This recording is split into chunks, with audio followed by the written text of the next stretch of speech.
see, our friend, Mr. Burger, he went and got himself shot up pretty awful. So we're all... Early on, the search for the perfect Maverick was intense, with producers determined to break away from the traditional tough cowboy mold. Instead, they wanted a leading man with a laid-back charm and a knack for humor, someone who could handle the witty dialogue and not take himself too seriously. James Garner walked into the audition room and immediately stood out. Unlike other actors, he didn't force his performance. He read the lines as if he was just having a conversation, easy and relaxed, and his natural comedic timing was impossible to ignore. Studio executives watched as Garner, tall and unassuming, interacted with others during his chemistry test. They saw him banter with auditioning actresses, his gentle teasing making everyone laugh, and it became clear he had the charm to carry the series. Similarly, as the show's popularity soared, the producers realized they needed more than one Maverick to handle filming demands.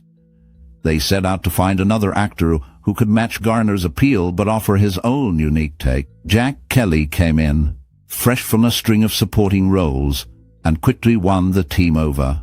His screen test with Garner showed instant brotherly chemistry. Kelly's slightly more serious manner provided a sharp contrast to Garner's light-hearted style, creating the ideal dynamic for Bret and Bart Maverick. The search for supporting characters was just as thoughtful. Each actress cast as a love interest had to possess both beauty and quick wit, able to hold her own in a battle of quips with Garner or Kelly. The producers often ran extended chemistry readings, pairing actresses with both leads to see who brought out the best in each Maverick. This process brought in strong personalities who didn't fade into the background, but gave the show its spark. Even recurring characters like Ephraim Zimbalist Jr. as Dandy Jim Buckley required careful consideration. Zimbalist's debonair presence and smooth delivery fit perfectly, adding another dimension to the show's sly humor. Whenever a new regular actor joined the cast, their impact was weighed not just on performance, but on how they fit into the growing Maverick universe. Casting was never rushed. It involved careful shortlists, repeated auditions, and sometimes heated debates as producers aimed to assemble the ideal cast for their offbeat western. Water? Not water, my friend. Water creates rust. Join us in some excellent... Instead of following the standard cowboy formula, the directorial vision behind Maverick shifted western storytelling in a fresh direction thanks to directors like Bud Buetiger and Richard L. Beauregarde. Their creative aim focused on blending humor, satirical twists, and a self-aware style that gently poked fun at the genre's usual tropes. Directors encouraged James Garner, playing Bret Maverick, to embody a subtle charm and sly wit, steering clear of the grim hero or gunslinger personas made popular by other westerns. Scenes leaned into sharp dialogue and clever escapes rather than shootouts, with directors often favoring lingering wide shots that gave the actors space to react, building a playful pacing that mirrored the script's dry humor. Influenced by radio comedies and silent film comedians, directors let the cast riff off each other, creating a loose, natural feel on set. Writers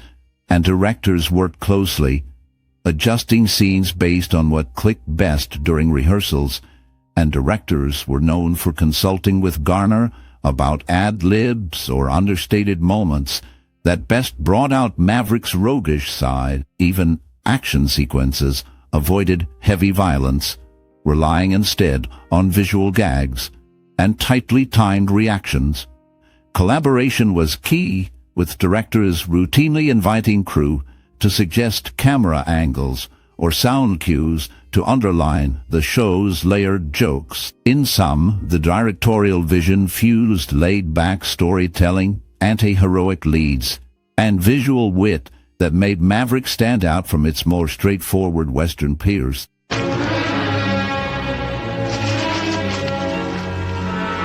Long before streaming sites and binge-watching marathons, Maverick brought something different to television. This series followed the adventures of cool, quick-witted gamblers who traveled across the Old West, getting into all kinds of trouble and winning games with charm instead of gunfire. The cast and writers used clever humor mixed with real tension, making every episode feel fresh, especially when new brothers or rival gamblers showed up to shake things up. Some fans might not know that Maverick actually poked fun at other popular westerns, sometimes even mentioning them by name, which was a bold move then. The show also had a mix of funny parts that made people laugh, shocking twists that no one saw coming, and sad moments that stuck with viewers. You will find many of those facts coming up, so keep watching this video. Are there any lesser-known facts or stories about this show that you find exciting or surprising?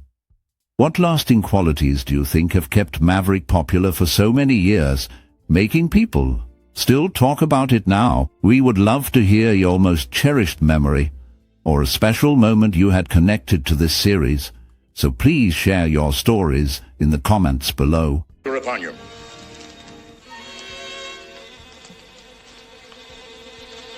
Behind the scenes of Maverick in 1957, the Warner Brothers studios bustled with meticulous activity as crews transformed parts of the lot into lively frontier towns. Production designers built false fronts for buildings to give the illusion of a bustling western street, and for scenes requiring sweeping landscapes, they used the famous Warner Ranch and nearby areas of California, carefully selecting spots with natural hills and scrub to suggest the rugged West. Recreating saloons and hotel interiors took thoughtful work. Carpenters reused set pieces and furniture from earlier westerns, ensuring the sets looked authentic and full of character. Lighting crews often rigged elaborate systems, since Maverick's filming schedule sometimes extended well past sunset, forcing teams to fake daylight with movie lights so cameras could capture crisp footage, a challenge given the technology of the era. Directors relied heavily on practical effects over visual trickery. For example, stagecoach chases were shot using a mix of real horse teams and rear projection for scenes that required actors to appear on the move while staying safe on controlled trailer lots.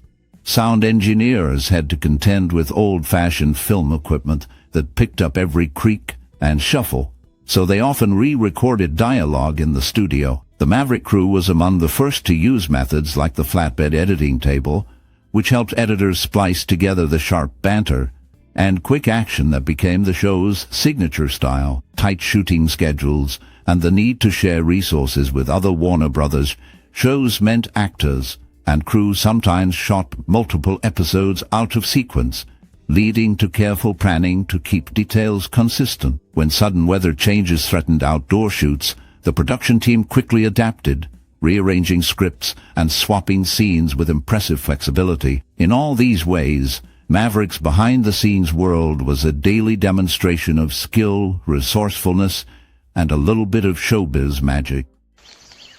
White Eyes, do you know the tests these young braves have to go through to become a warrior? Oh, I've heard of. Eventually, television networks realized that audiences craved more than just reruns and movie adaptations, especially as the grip of film studios on top talent loosened and big names ventured onto the small screen. Against this changing backdrop, Maverick arrived as a weekly series that stood out in the crowded Western genre. Unlike shows featuring stoic cowboys or relentless lawmen, Maverick followed Bret and Bart Maverick, two brothers who made their way across the Old West as well-groomed gamblers. Their adventures revolved less around gunfights and more around clever schemes, poker games, and witty banter, creating stories that felt fresh to viewers used to more traditional and gritty Western fare. Each episode often alternated between the two brothers, sometimes bringing them together for more elaborate stories, and occasionally stretching plots across two episodes,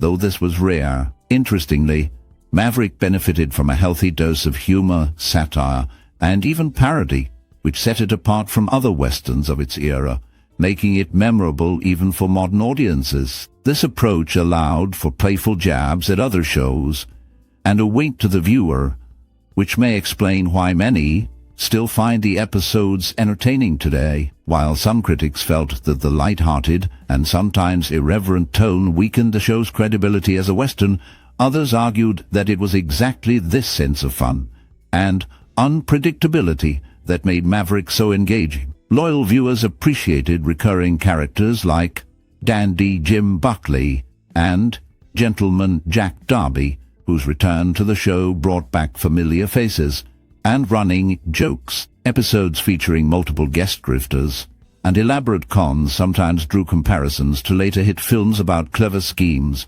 hinting at Maverick's lasting influence. As the series progressed, changes in the cast shaped the show's direction. James Garner's departure left fans concerned, but the introduction of a British cousin, Beau Maverick, played by Roger Mohr, offered a new dynamic, and eventually Robert Colbert joined as Brent Maverick. Some viewers missed the original charm that Garner brought to the series, feeling the replacements did not entirely capture the same charisma or chemistry. Others welcomed the new faces, appreciating the producers' willingness to keep the show lively, even as veteran cast members moved on. From the start, Maverick benefited from studio support that had once been absent in television's early days. As networks began to produce original weekly dramas, Westerns dominated, but none had quite the same blend of style and humor as Maverick. The show found ways to reuse recurring bits, including scenes where James Garner even played the Maverick brothers' father, adding layers to the storytelling. The series' willingness to experiment with structure and tone became part of its enduring appeal, keeping it a favorite among viewers long after its original run. Despite some criticism that Maverick moved away from realistic Old West storytelling in favor of clever, self-aware humor, many viewers found this innovation refreshing rather than distracting. Its unique focus on charming gamblers rather than heroic pioneers or gunslingers set a model for character-driven, unpredictable television that would inspire later generations of TV writers. Even with shifts in cast and tone, Maverick consistently earned high ratings, even surpassing iconic programs on rival networks for several seasons, and proved that Westerns could be both entertaining and subversive, appealing to a wide range of viewers. Excuse me, Mr. Van Rensselaer. It's noon. You're free to go. Throughout the 1957 TV series Maverick, music played a crucial role in shaping the mood and support to the story. The show's score was crafted to reflect the clever and often playful nature of the main characters. Composers aimed to balance traditional Western music elements with a lighter, more humorous tone that matched Maverick's charming and cunning personality. The soundtrack often featured twanging guitars and smooth orchestral arrangements, creating a soundscape that was both exciting and approachable. Musicians involved in the series brought a sense of energy and authenticity, using instruments such as the harmonica and fiddle, which helped transport viewers to the Old West setting. These musical choices complemented the show's mix of action, drama, and comedy, enriching the overall viewing experience. Producers and composers worked closely to ensure the music never overwhelmed the scenes, but instead made the emotional moments stronger and heightened the tension when needed. Some special episodes included unique pieces to highlight particular storylines, showing the flexibility and creativity of those behind the music. This careful blending of sound and narrative was key to making Maverick memorable and enjoyable for audiences of its time and beyond.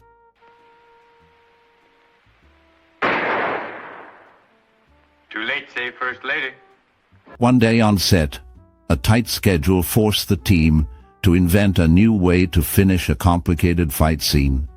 Before overtime started, James Garner, thinking quickly, pointed out a patch of tall weeds nearby. Instead of staging a regular brawl, he suggested that they battle inside the weeds, with the actors tumbling in and out.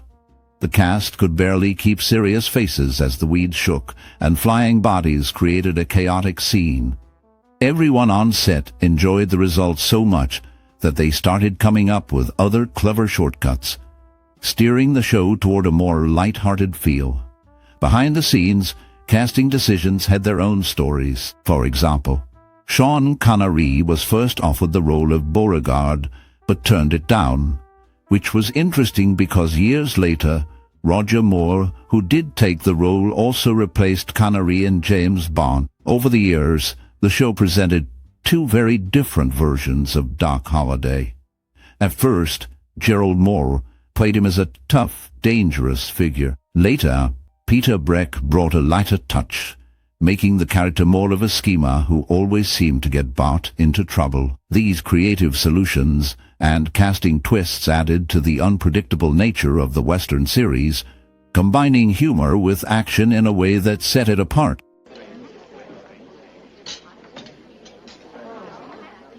Mr. Parker, I've decided... First, when Bret Maverick leans against the poker table with that sly smile, you get a sense of how James Garner's understated performance set the tone for the entire show. The camera waits, lingering just enough on his face to let the viewers drink in every nuanced glance and wry remark. This subtle approach shows how the director trusted the actor to carry the weight of suspense and humor with almost no help from dialogue. In the famous standoff at the saloon, shadows stretch across the map behind Bret, capturing a moody tension that fills the room. Dialogue barely rises above a whisper at first, highlighting the cool confidence Garner brought to the role. Something he later joked about, saying he tried to look like he didn't care if he won or lost, just cared about the game. In another key scene, a stray card drops dramatically to the floor, and the music drops away, leaving only the sound of a wheezing Western piano. The director described that silence as letting suspense build itself, like bait on a hook. Lighting plays its own subtle game, often using soft amber glows and swaths of shadow to hint at danger lurking around the corner without saying a word. Off camera, crew members talked about how the set itself became a character filled with creaky floorboards and hanging lanterns accentuating the Western grit. Meanwhile, production designer Ralph Oberg recalled making Maverick's world feel welcoming, but like trouble had just left the room. Ultimately, viewers are left drawn into these moments, not just by the acting, but by the way the scenes are framed, never rushed, letting the audience savor every bluff and every narrow escape. Through these choices, Maverick became more than a Western. It invited fans to trust their instincts, laugh at the unexpected, and always keep an eye on the last card played. 10 or 11? Anything wrong? Yeah, everything's wrong. When filming for the fourth season got underway, James Garner was no longer around due to an ongoing contract dispute with Warner Brothers. He repeatedly took the studio to court, arguing that Warner Brothers had broken several contract terms. After a lengthy battle, the court agreed with Garner at the end of 1960 and released him from his contract. During these years, the show also featured Sir Roger Mohr. On one occasion, Mohr's parents visited the set. His mother, who enjoyed westerns, was especially thrilled to meet guest star Lee Van Cleef, one of her favorite actors. Mohr's time on the show did not last, however. He later explained that he decided to leave because he was dissatisfied with the quality of the scripts. Mohr said that the earlier seasons, when Garner was present, offered much better writing. Had the script stayed at that standard, he said, he would have been happy to remain with the cast. The shift in talent and scripts marked a turning point for the series, affecting both cast satisfaction and the direction of the show.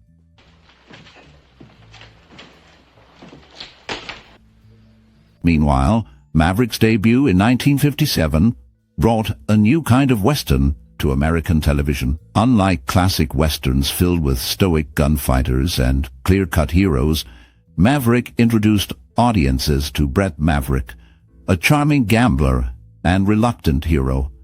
The show leaned on humor and wit, turning many Western cliches on their head. People found Maverick's laid-back attitude refreshing, especially in an era used to more serious cowboys. The series became popular not only for James Garner's clever way of handling trouble without violence when possible, but also for its unique, self-aware style. Families often gathered around their TVs on Sunday nights to watch Mavericks outsmart villains with cards and cunning rather than fists or guns. As a result, the Maverick character influenced many later TV heroes who also used brains over brawn. The show sparked discussions about what made a true hero and turned gambling, once seen as a vice, into something clever and almost noble. Over time, Maverick's gentle humor and sly satire made it stand out in the Western genre. It became clear that Maverick didn't shy away from tricky subjects, including greed, honesty, and the value of cleverness over violence. The series also paved the way for a new kind of television anti-hero. Its success lingered long after it left the air, as future shows borrowed its sharp dialogue and knowing humor, making Maverick an important step in both popular culture and American ideas about heroes. Chancellor? Chances are he's still out there in the desert mating cacti. Back in production, disputes about working hours led the studio to install a time clock in the makeup department. The actors were ordered to punch in every morning as a way to track and control their time on set. Roger Mohr openly refused to participate and began bringing his own makeup to avoid the new system.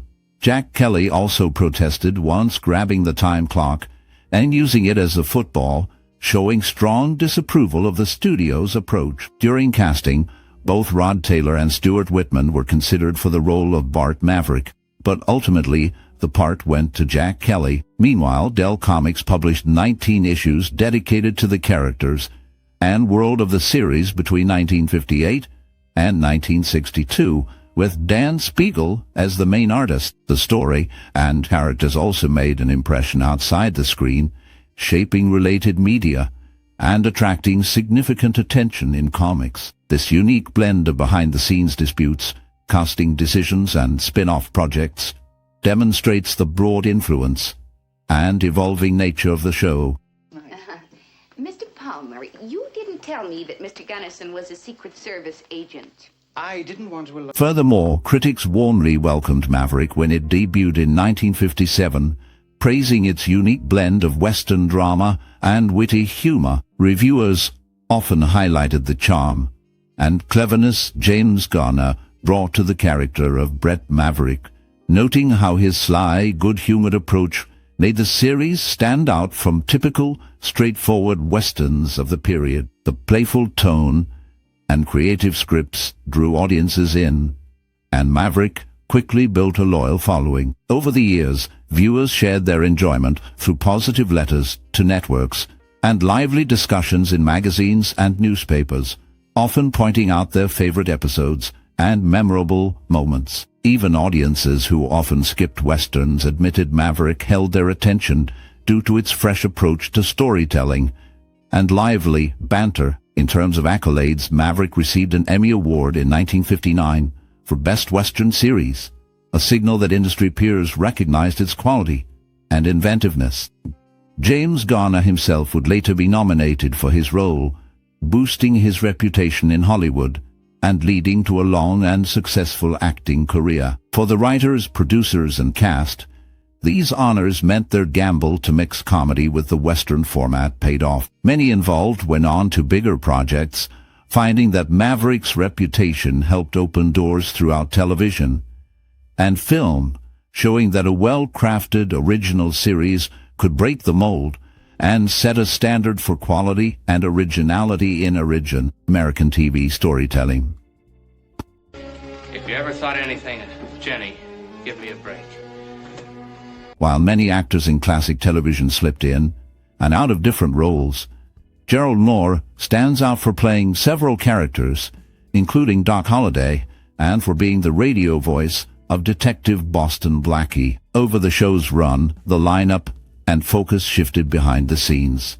When the 5th season arrived, the studio started to mix fresh episodes featuring Jack Kelly with reruns focused on James Garner. The opening was adjusted so Kelly got top billing, recognizing the fact that Garner was no longer involved with the series at this point. Behind the camera, complex business decisions shaped the future of the cast. James Garner's contract included not only a set salary, but also a share of the profits. However, he later discovered that production companies often sold episodes for less than they cost to make, which meant there were no profits to share. Studios did this because reaching a milestone of around 100 episodes allowed them to release the series for syndication, a stage that brought in almost all net income. Garner believed he deserved a bigger piece of the earnings, and decided to sue for what he thought he was owed. But he lost the case. Many believe this dispute and outcome pushed him to move on from the show, while the studio turned to recycled material and new leads to keep things running. The complications of television contracts during this period affected careers and shaped how these classic series developed both in their day and in later syndication. The Apache girl was discovered, and if it came out that she had arrived in a wagon presently owned by you-know-who. Meanwhile, on the set of Maverick in 1957, things didn't always go as smoothly as the finished show suggested. James Garner, who played Bret Maverick, once told about a day filming out in the California hills when the heat reached over 100 degrees, and the fancy saloon costumes they wore made it unbearable. The wardrobe department had to keep buckets of ice water handy just to cool down the cast between takes. And Garner even laughed about how the makeup on his forehead would sometimes melt and drip into his eyes right in the middle of a poker scene. Off-camera joking was common too, especially between Garner and Jack Kelly, who played Bart Maverick. Sometimes their banter was so funny that crew members had to step away so their laughter wouldn't ruin the take. When both Mavericks were in the same scene, the director often let them riff a little off-script, leading to some of the show's most memorable and natural dialogue. Filming the many riverboat and card game scenes could turn into a real dance. Since production was on a tight schedule, the set designers carefully reused props from old westerns, sometimes just repainting and rearranging them, which meant the cast often noticed little things like the same broken chair showing up as new in 3 different towns. Stuntmen were underpaid and often wore the same costumes as the main stars, rushing in to take falls or get caught in brawls, sometimes getting bruised and scraping by for a few dollars. But many said working on Maverick, with its friendly crew and old Western spirit, was their favorite gig.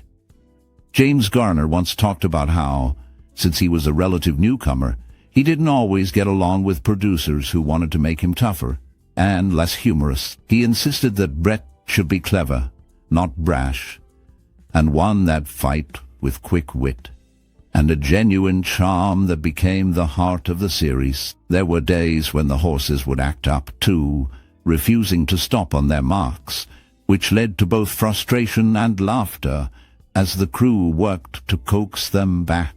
The pace was tough, with new scripts coming fast, and late-night shoots common, but those long hours built a close bond between the cast and crew, as everyone in those hot hills worked together to bring Maverick's sly humor and unique Western charm to television screens across the country, their off-screen friendships as real and valued as anything they played for the cameras.